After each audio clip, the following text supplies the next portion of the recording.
I've got my tea, so let's start this conversation.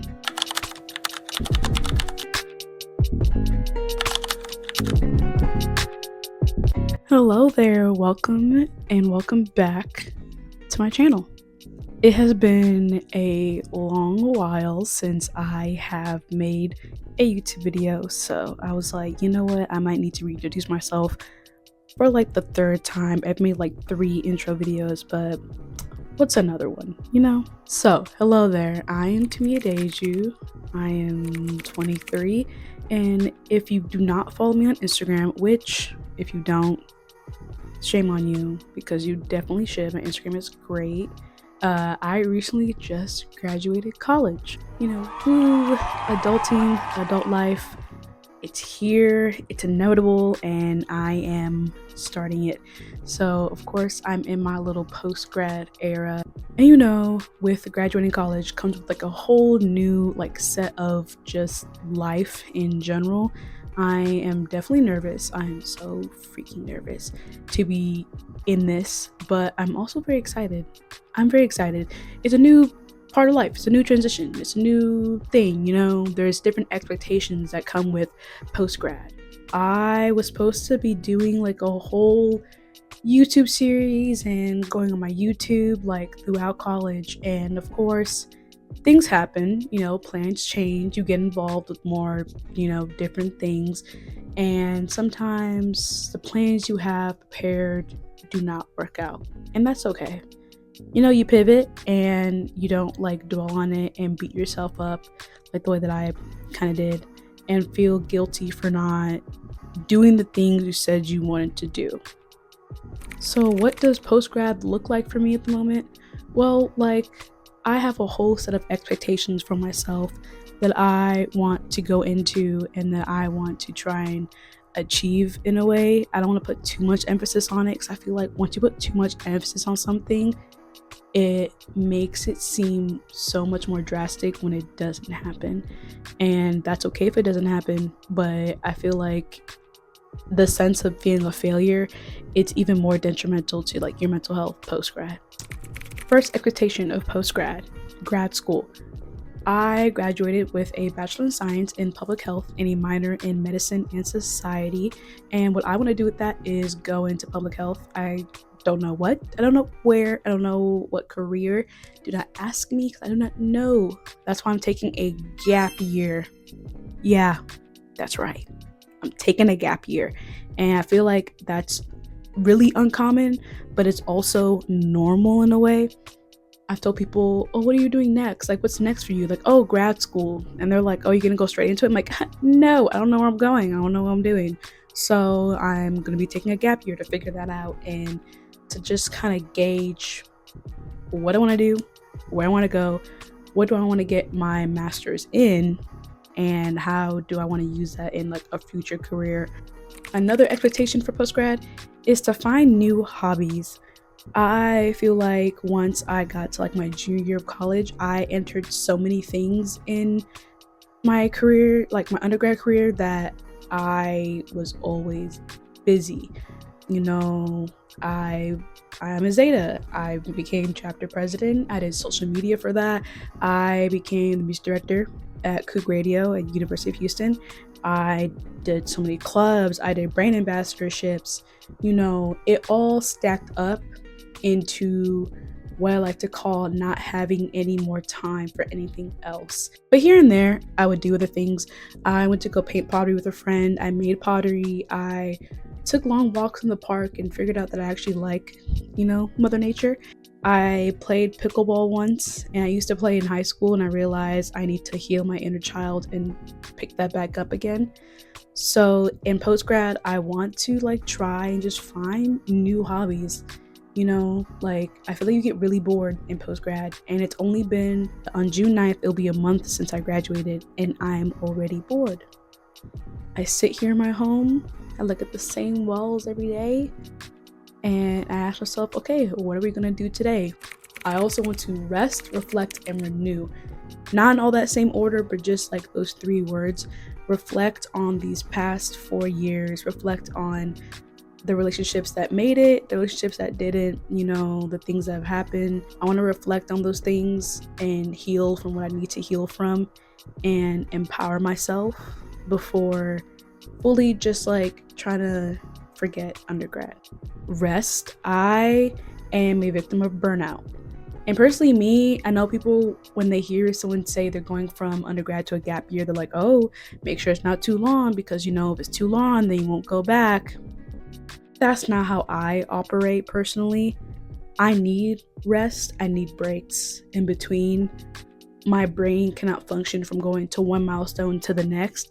And I went straight from high school, straight into community college, straight into 4-year, and now I'm here. No breaks, did school all through COVID, did school all through, financial struggles. There was never a point where I was not in school, and that has definitely taken its own toll on how I process information. I can tell I am burnt out. Those last finals I just did burnt me out to the core.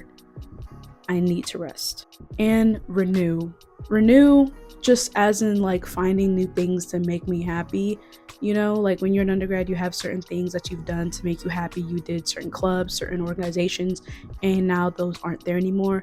So definitely finding new things to fill that space, finding new, things to just make me happy and to motivate me to continue on to my studies, to continue on doing my content, continue on just growing more as a person, And one of the last expectations I'm going to be talking about is leveling up in my content.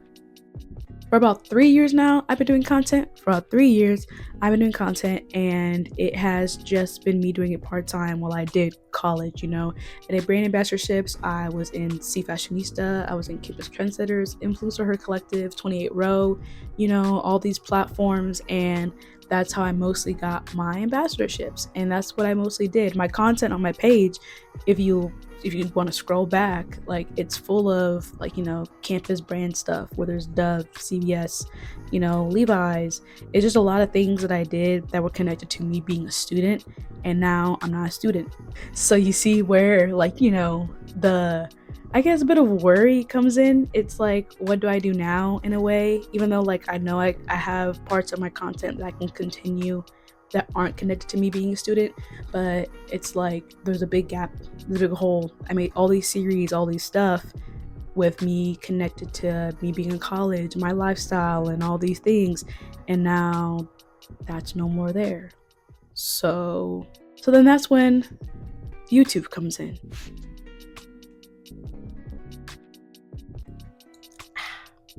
Get a little sip. But yeah, when I started this YouTube channel, it was supposed to be about my college life, college lifestyle, me going through living on my own for the first time. That was the original plan for this channel. And of course, like I stated before, things change, you evolve, you grow, time. And I feel like with this YouTube channel, I definitely have a different direction that I want to take it now that I have the beautiful word time.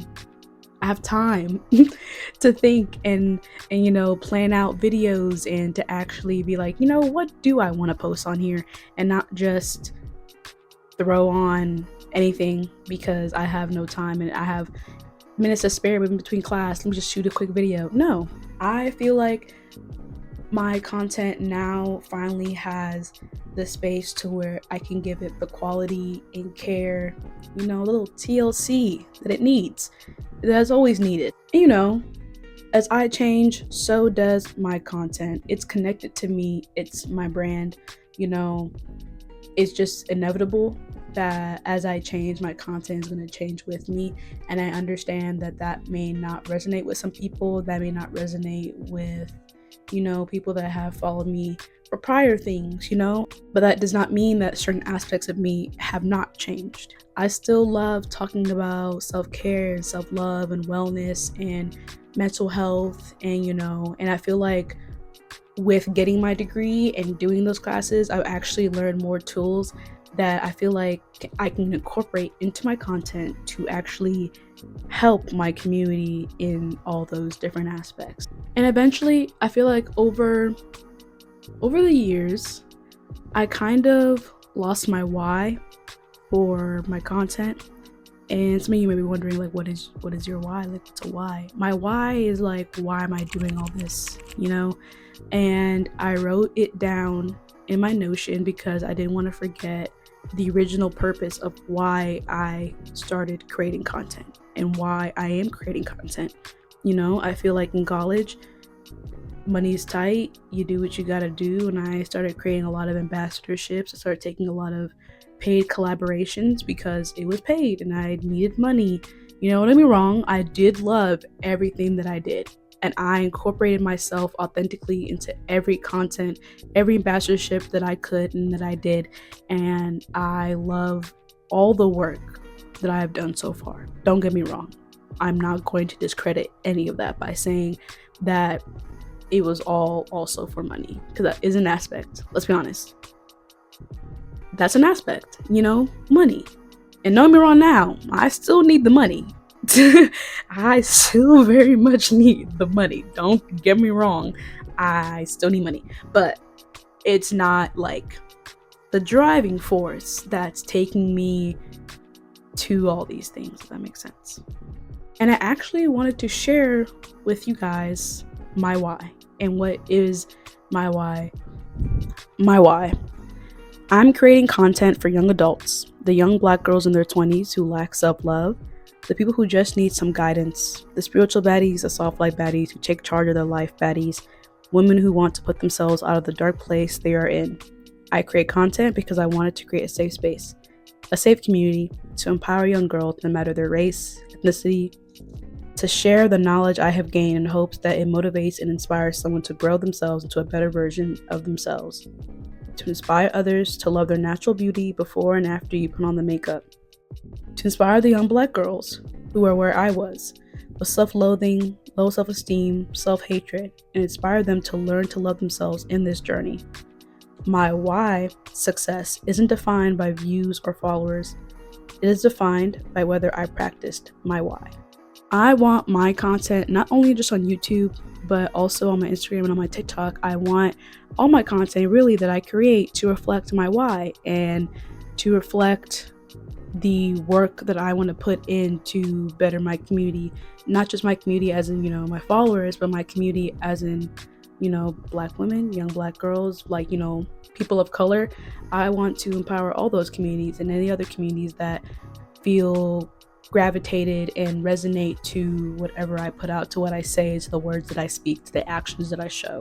I just feel like when it came to my content, I definitely struggled in figuring out how do I create that safe space, how do I create that community that's full of healing and love and growth and just reflects what I so desire to put into my content.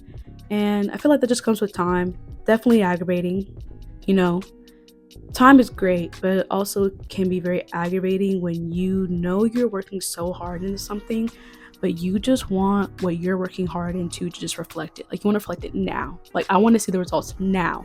But that's just unfortunately not how it's going to work.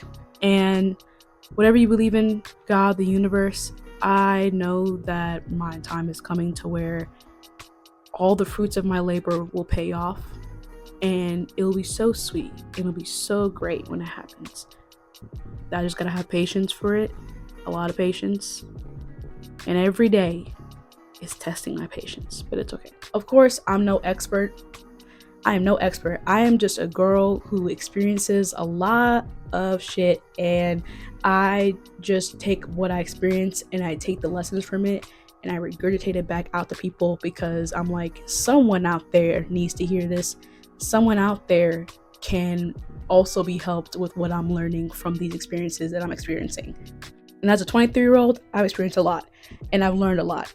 And I feel like, I don't have like the professional sense of, I don't have the professional sense of experience and, qualifications to be speaking about this, but I do have the life experience and the life qualifications to be talking about some of these things.